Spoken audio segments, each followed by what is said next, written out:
আমি অ্যামাজন থেকে একটা মজাদার জিনিস অর্ডার দিয়েছিলাম আর সেটা এসে গেছে। তো সেটাই আমি তোমাদেরকে আনবক্সিং করে দেখাবো। এর বছর খুব ট্রেন্ডিং হয়েছিল, তো আমি এই বছরে কিনেছি। এইটা অর্ডার করেছিলাম, এটা আইস ফেস রোলার।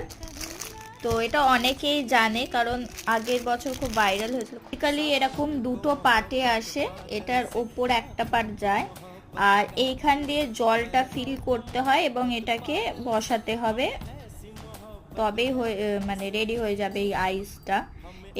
এর ভেতর তোমরা অনেক ধরনের ফ্রুটসও অ্যাড করতে পারো। এইভাবেই লক হয়ে যায়, এরপরে এটাকে জমাতে রেখে দেবো।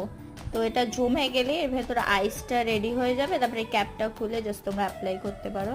এটা বেশ ভালো এসেছে। আমার কসমোসের ছিল, তোমরা অ্যামাজনে ইজিলি পেয়ে যাবে, ভীষণই কম টাকা লাগে, 80 রুপিস নিয়েছে। তো তোমরা অবশ্যই ট্রাই করতে পারো, বেশ